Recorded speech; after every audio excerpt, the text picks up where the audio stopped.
राम जय जय राम।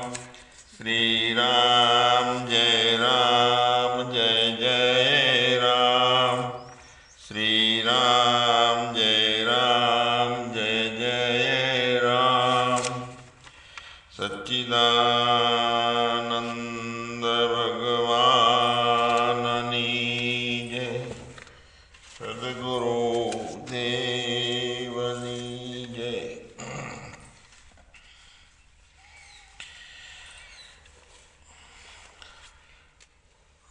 દુઃખ અને સુખ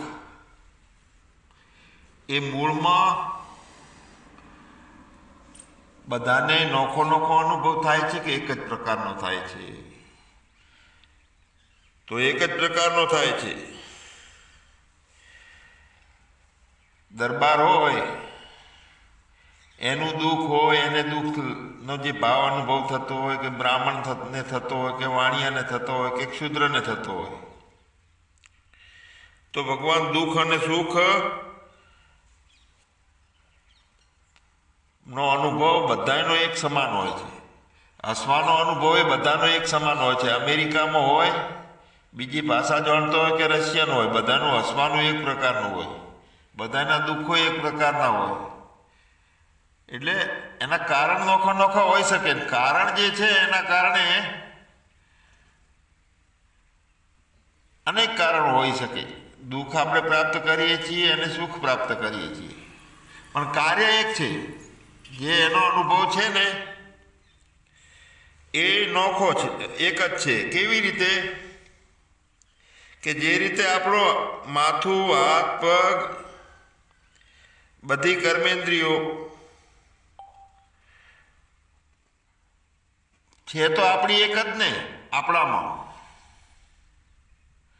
એમ વ્યક્તિના અહંકારમાં અલગ અલગ કારણથી આવતા રહેલા દુઃખો, આવતા રહેલા સુખો, તેના કારણો નોખા નોખા હોઈ શકે, પણ મૂળ જે છે ને એની રચના. અને એ પાછી એવી કોઈ કોલેજ નથી બની કે બધાને દુઃખ એટલે દુઃખનો અનુભવ થાય છે, બધાને નોખો નોખો થતો હોય. દુઃખ એટલે દુઃખ, કારણ અનેક હોઈ શકે. ક્રોધ એટલે ક્રોધ, દ્વેષ એટલે દ્વેષ, એ બધા એક સરખા હોય છે. તો એક સરખા આપણે જોઈએ છીએ. તો ભગવાન ક્ષુદ્રને હોય કે ક્ષત્રિયને હોય કે બ્રાહ્મણને હોય, બધાને દુઃખ સુખનો અનુભવ એક જેવો હોય છે. કેમ કે પોતાની અંદર છે. તો એ માન્યતાઓના કારણે ઊભી થયેલી વૃત્તિ છે. તો એ વૃત્તિ, દુઃખની વૃત્તિ અને સુખની વૃત્તિ એક પ્રકારની બને છે. કારણો અનેક હોઈ શકે. તો અહીંયા સર્વવ્યાપી ચેતનમાં જે છે એકાત્મ ભાવ રે.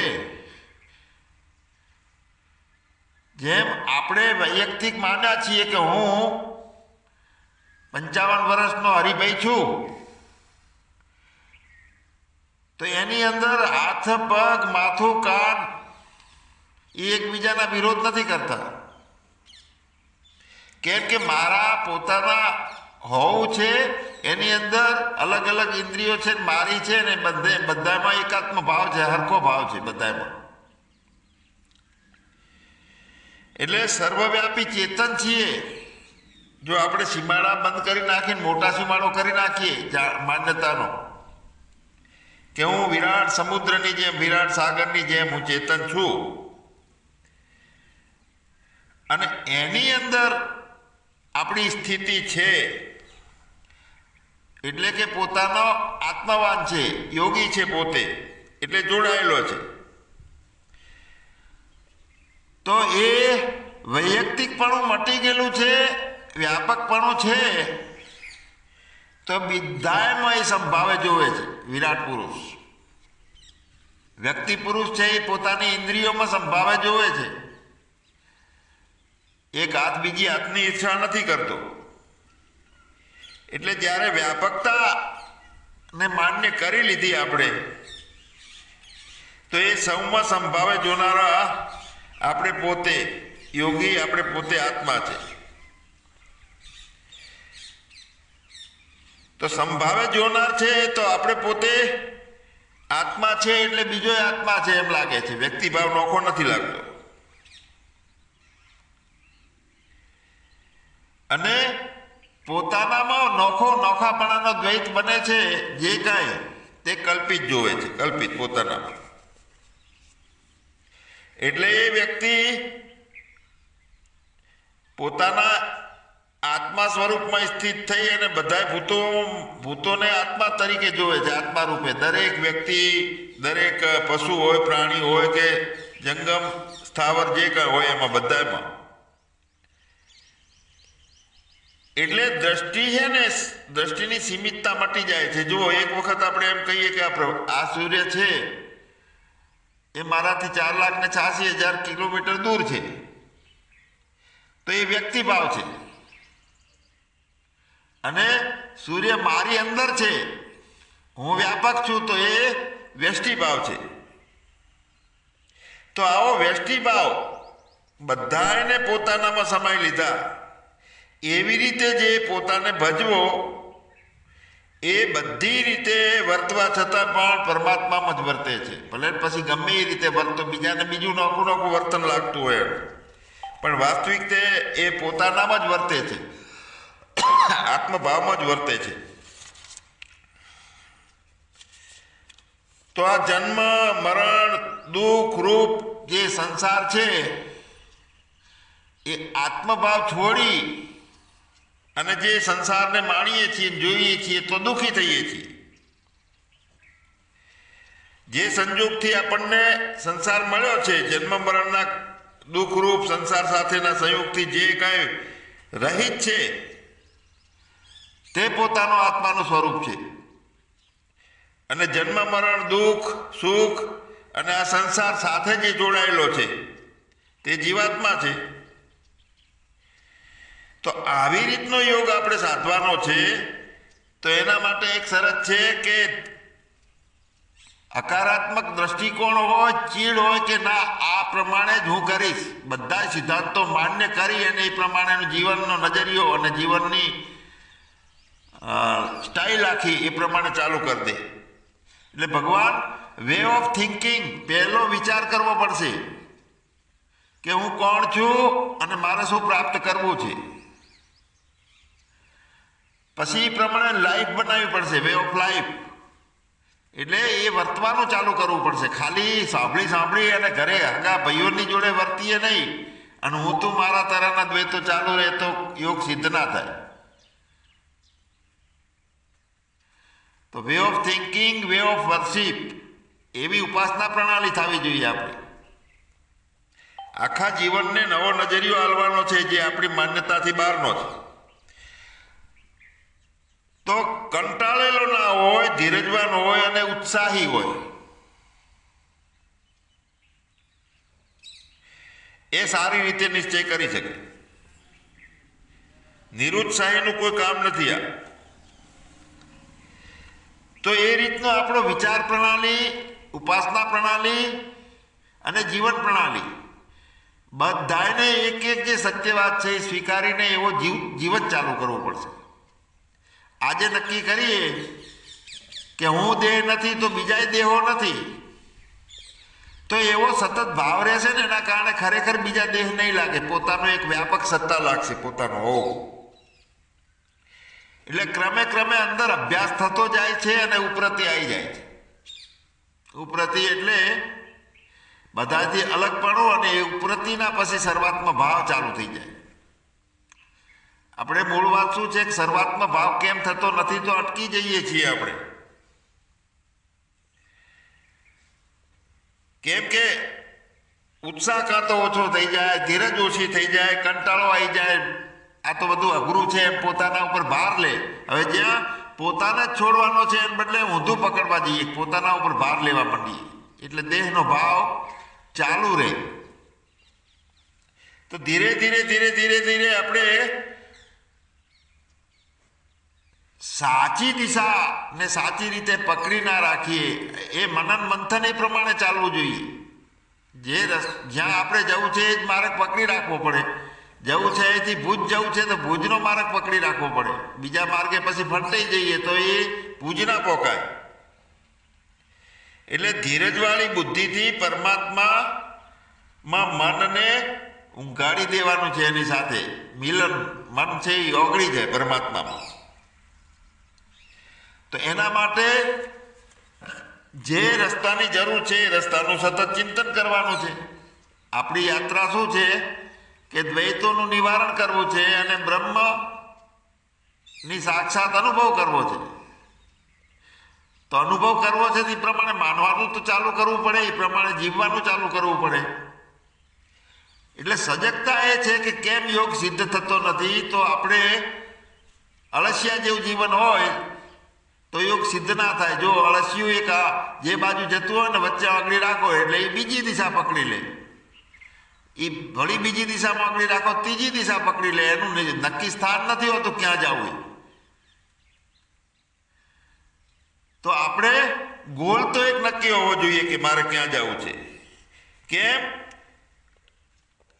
નથી કેમ રહેતો? તો માયાનો એવો ખેલ છે કે જ્યાં સુધી અંદર દેહ ભાવમાં આપણે દ્રઢતાથી સ્વીકાર નથી કરતા કે સપનામાં હું દેહ નથી, એવો સ્વીકાર નથી થતો ત્યાં સુધી એ ચંચળતા વળી પાછી ક્યારે આવી જાય મનની.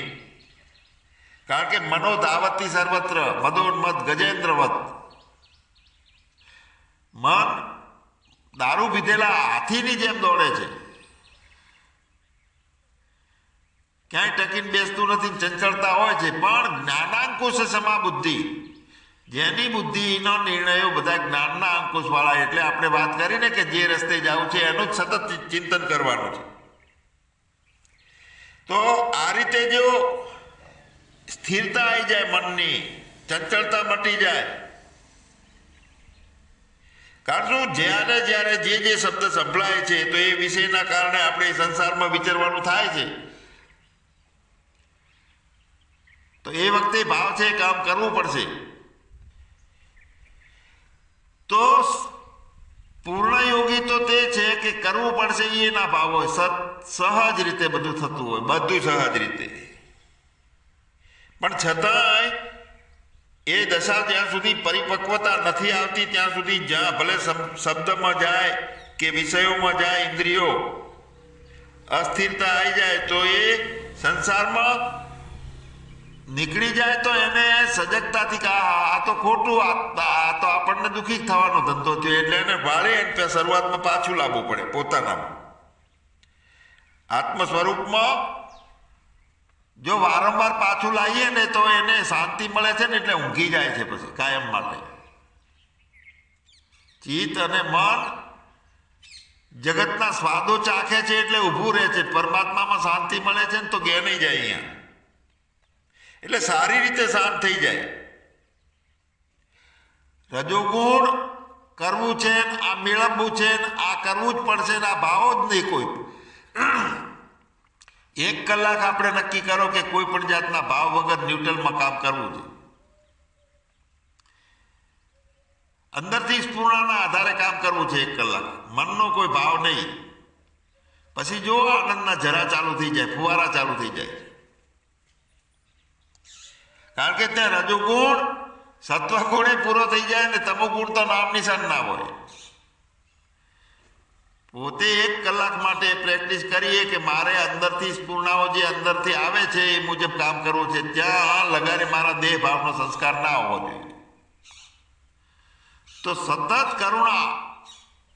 કરુણામાંથી જે ભાવ, પ્રેમ અને કરુણા આ 3ના જ સંસ્કારો આવશે. અને એ આપણને નુકસાન કરતા નથી, આપણા ઘરમાં બેહાડવામાં ફાયદાકારક છે. પ્રેમ, કરુણા અને ભાવ. પણ કેવો ભાવ થઈ જશે? પછી ભાવાતીત થઈ જવાશે. દેહ ભાવ ખતમ થાય અને કરુણા હોય એ પોતાનું સ્વરૂપ પોતે આત્મામાં જ છે. એ યોગી જ છે. કરુણામાં એ ભાવોમાં યોગી છે અને પ્રેમમાં યોગી છે. એટલે પોતાનાથી ના થાય વિરોધ તો થાય મન નિરુદ્ધ.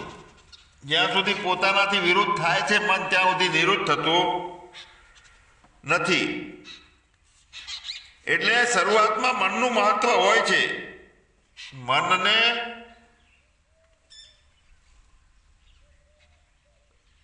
રોકવા માટે પણ બુદ્ધિની જરૂર પડે છે, ત્યાં ઈચ્છાની જરૂર પડે છે.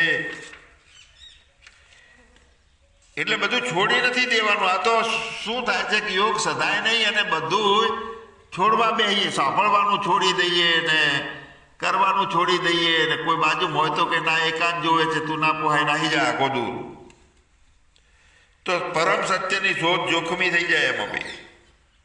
એટલે way of life, way of thinking, way of worship જોઈએ. આપણે જગતમાં રહીએ છીએ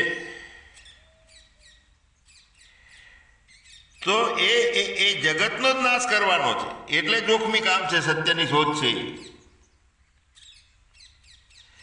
મનને એવું લાગે છે કે આ તો બધું ખોઈ દેશું, હવે બહુ અઘરું છે.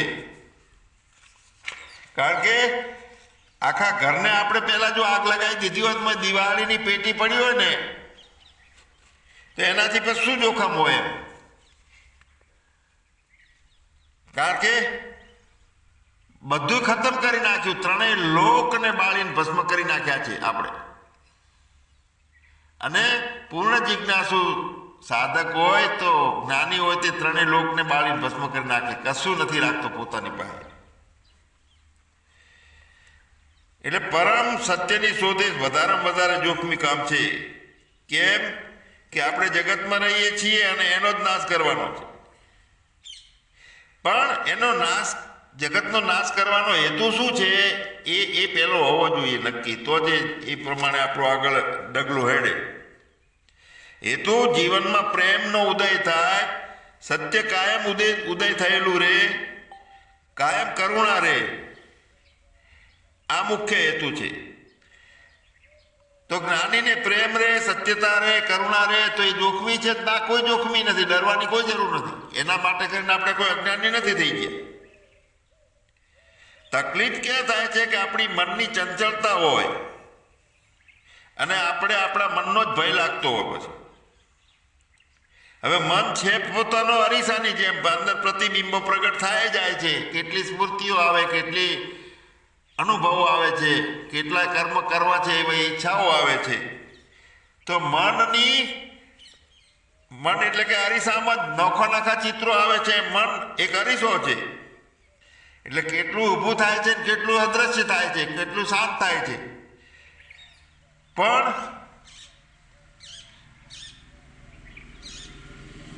અરીસો એવો ને એવો રહેવો જોઈએ. એની પાછળ જે ચેતના શક્તિ છે, કેટલા ચિત્રો આવે તો અરીસો એમને એમ રહે છે. કાળા કલરનો માણસ એની જોડેથી જાય કે કૂતરો આવે કે ઉંદરડું દોડે તો એને કોઈ ક્રોધ નથી ચડતો. તો ચેતના એવી અડોળ રહેવી જોઈએ.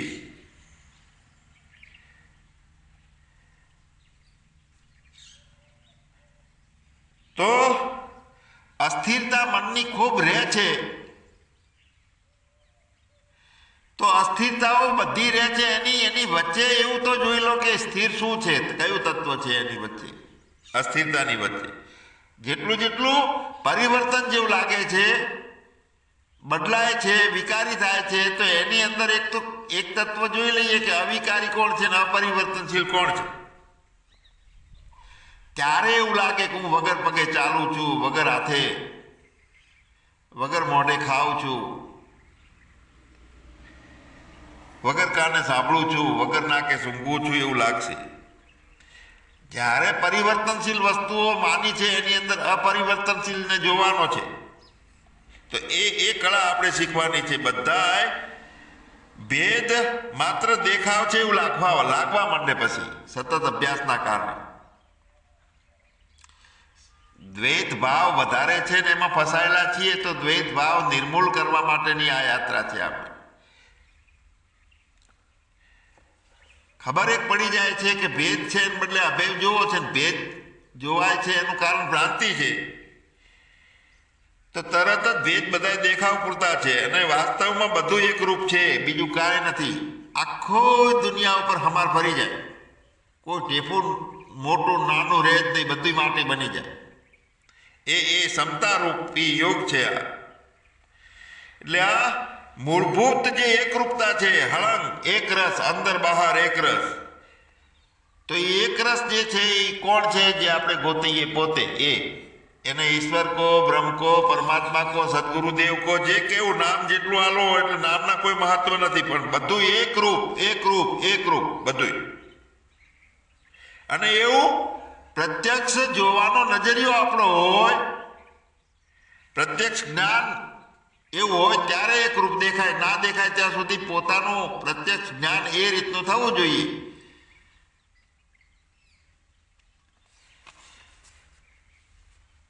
તો હું જગત છું, જગત મારું છે, આ બધી પોતાની પ્રતીતિમાં એક વિશ્વાસ પહેરી ગયો છે, છતાં એના કારણે પ્રતીતિના કારણે સાચું માનીએ છીએ પ્રતીતિ હોવા છતાંય. એટલે સિનેમાના સમોસા જેવું છે આ. કોઈ દાડો ભૂખ ના મટાડે, ઝાંઝવાના પાણી કોઈ દાડો નાવામાં કામ આવે નહીં, કપડો ધોવામાં પીવામાં કામ ના આવે. આપણે મૂળમાં હું જગત, હું વ્યક્તિ છું અને જગત મારું છે, આ બે વાત ઊંડાણથી જો ખતમ થઈ જઈ ત્યારે આપણે પોતાના વિશ્વાસથી કહી શકીએ કે ઈચ્છા અને ભય મારામાં નથી, હું મુક્ત થઈ ગયો છું. ભય અને ઈચ્છા થવાનું કારણ એ છે કે હું છું અને આ બધા મારા છે અને આ બધું સાચું છે. તો હું છું એના બદલે હું કાંઈ નથી, આ જગત મારું છે એના બદલે મારું કાંઈ નથી, આ બધી ઈચ્છાઓ મને થાય છે એના બદલે મારે કશું જોતું નથી. તો આવી સ્થિતિ નિર્માણ કરવી છે તો નથી થતી, તો એમાં જવાબદાર કોણ છે? વાક કોનો? એટલે પોતાની જવાબદારી પોતે સ્વીકારે કે ભાઈ આ રામલીલા છે, મારા કારણે જ વચ્ચે ખટપટ ઊભી છે, મારા કારણે જ કામ અટકી પડેલું છે, બીજું કોઈ કારણ નથી. મારા અજ્ઞાનથી જ આ બધું ઉત્પન્ન કર્યું છે અને દુઃખે લાગે છે, ચિંતાએ લાગે છે, કારણ કે મારું અજ્ઞાન છે. આવી રીતનો જોતો થાય પોતે, મુખ્યમાં મુખ્ય આ દવા છે. પહેલા પોતે જોતું રહેવું કે કેવી રીતનું આ બધું, મારો ક્યાં ભૂલ છે, મારી શું વાંક થઈ ગયો.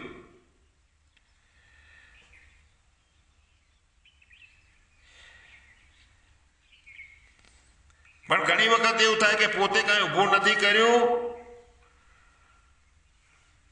અને બીજાઓના પાપ હોય એના કારણે પોતાને ભોગવવું પડે છે. લો આપણે સારી રીતે ભજનમાં જીવીએ છીએ અને આપણા સંબંધીનો છોકરો કોકની છોડી લઈને નાઈ ગયો, તો પેલા બધા આપણા ઉપર ફરિયાદ કરી ભેગી. એ કહે છે કે તમે 5 લાખ આલો, નહીતર એમને ગોતીને લાવો, નહીતર ભેગા તમને જેલમાં ગલાવશું. એટલે આબરૂદાર માણસને વચ્ચે નાખ્યા આવા લોકો. અને અહીંયા ભય હોય કારણ હવે મારું શું થશે, છાપે ચડી જઈશ ને. તો એ વખતે હું દેહ નથી એ ભાવ કરી અને અસત્યને ઠુકરાવતા આવડે છે આપણને. ત્યાં અંદર નિર્ભયતા જોઈએ કે ભાઈ તારે જેટલી ફરિયાદો કરવી હોય એટલી કર, જેટલી જેલમાં નખાવા હોય એટલા કર, મારે કાંઈ જોવા લેવા દેવા નથી, તમે જાણો, તમારું કામ જાણો. આવું હિંમતથી કોણ કહી શકે? નિર્ભય હોય તે. નિર્ભય કોણ હોય? હું છું મારું છું એ ખતમ થઈ ગયેલું હોય તે નિર્ભય હોય. બીજો કોઈ નિર્ભય આ જગતમાં નથી. ભલે બહારથી ગમે મૂછું ને વળ હાલતા હોય, પણ ખરાખરીનો ખેલ આવે ને ત્યારે તો રોતા હોય છે એવા. એટલે આશ્ચર્ય લાગશે એક તમને ઘટના કહું કે 50 વર્ષ સુધી આચાર્ય પદ જે બધાને બોધ આપે, બધાને જ્ઞાન આપે, એવા 85 વર્ષના દાદા હોય અને મારા ઉપર ફોન આવે કે બાપુ તમારી જોડે અહીં રહેવું છે 5 દાડા 15 દાડા, નિવેડો ના આવ્યો મારો, તો અમે તો એમને રોવા માંડે. કહો તો શું કર્યું? બધાને ઉપદેશ કેવી રીતે આલ્યા? તો આલ્યા અહંકારથી આલ્યા. અહંકાર બધું પરમાત્મા જેવો બની જાય છે, પોતે પરમાત્મા છે એવી રીતે જ્ઞાન આલવાનું ચાલુ કર્યું. અહંકાર. તો ભગવાન બીજાના અપરાધો હોય, બીજાએ પાપ ઉભો કર્યો હોય, તો આપણે ભોગવવાનું કેમ આવે છે કે હું ઠઠાઈ રહ્યો દેહ છું એ માન્યું છે એટલે ભોગવવાનું આવે છે.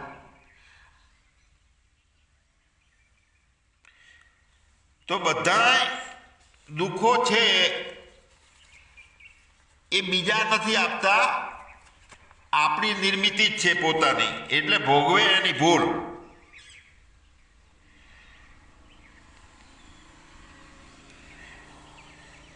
દુઃખને ઊભો કરનારો કોઈ નોખો હોય તો ઠીક છે, પણ છેલ્લે આપણે જાણીએ કે પાપ અપરાધ જે બીજાની બદલો લેવાનો ભાવ છે એમાંનું એવું કશું છે કે જે આપણે ના ઊભું કર્યું હોય?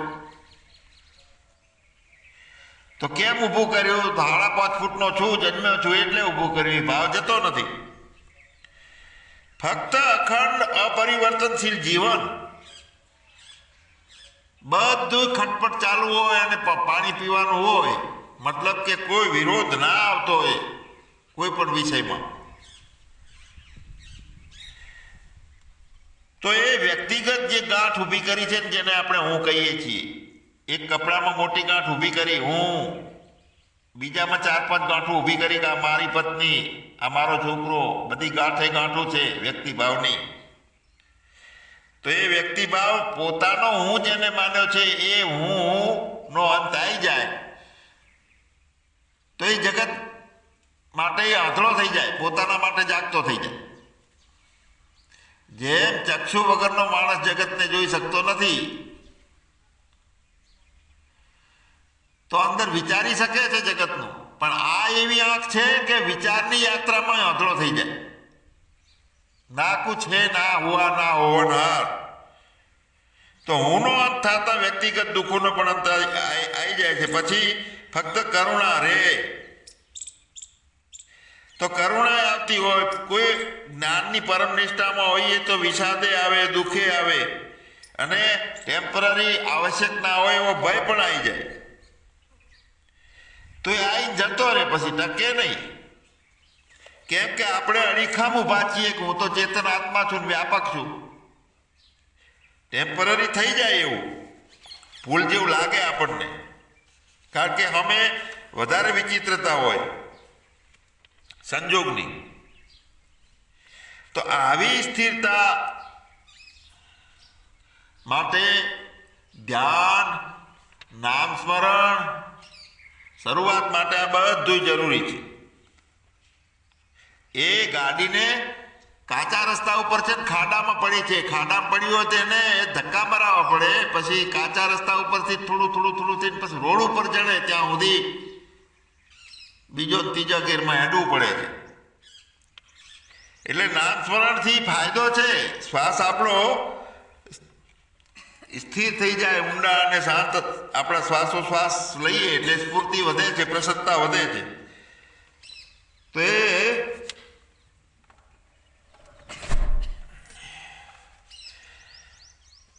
એની મગજ ઉપર સારી અસર થાય છે, એકદમ શાંતિની.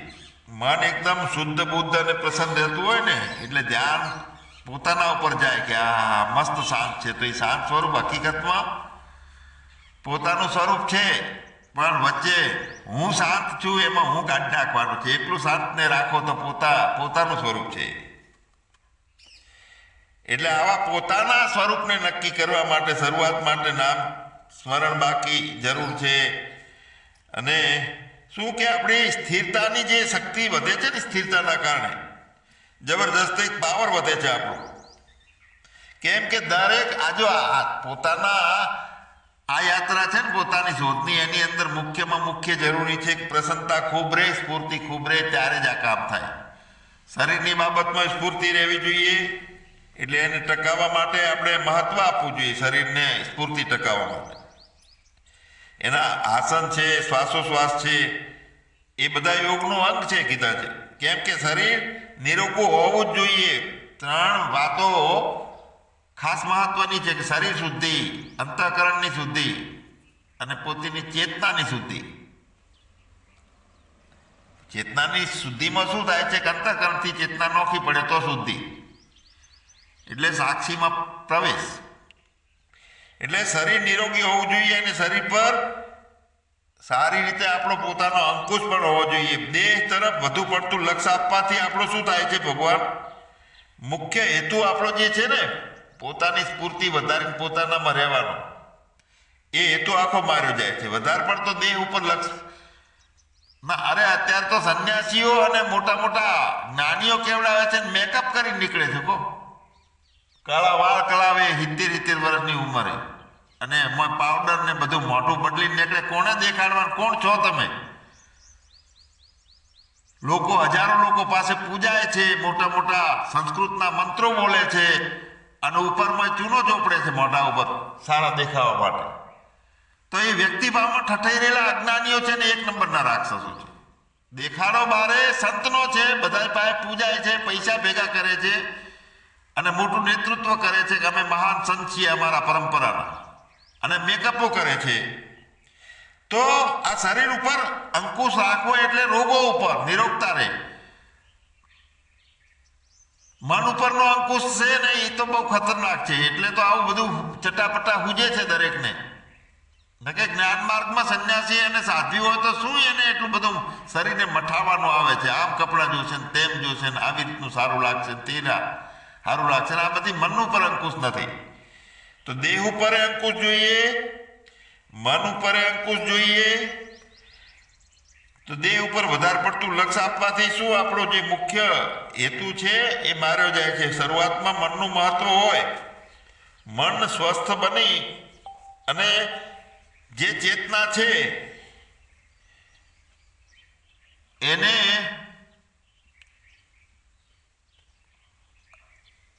ખરાબ ના કરે, એ ચેતનાને બગાડે નહીં.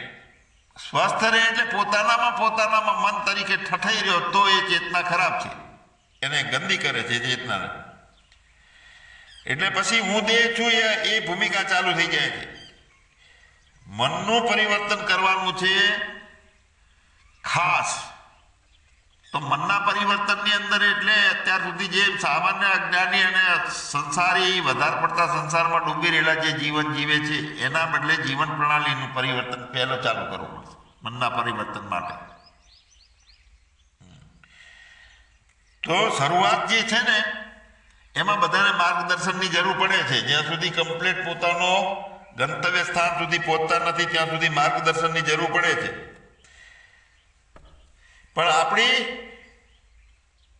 આ જે સાધના છે છેલ્લે ટકવાનું છે, એમાં કોઈ શરૂઆતે નથી, કોઈ અંતે નથી ને એમાં કોઈ માર્ગદર્શન કરનારો નથી રહેતો કે કોઈને એકબીજાને ભળવાનું આવતું નથી. તો વિવેક અને વૈરાગ્ય મુજબ જો આચરણ થતું રહે તો જીવનમાં પરિવર્તન આવશે. એટલે શરૂઆતમાં વિવેક અને વૈરાગ્ય આમ જબરજસ્ત ઈચ્છા કરીને દાખલ કરવાના છે, જ્યાં સુધી નિવેડો ના આવ્યો હોય ત્યાં સુધી. વિવેક અને વૈરાગ મુજબનું આચરણ ચાલુ થશે એટલે જીવન પરિવર્તન ચાલુ થશે.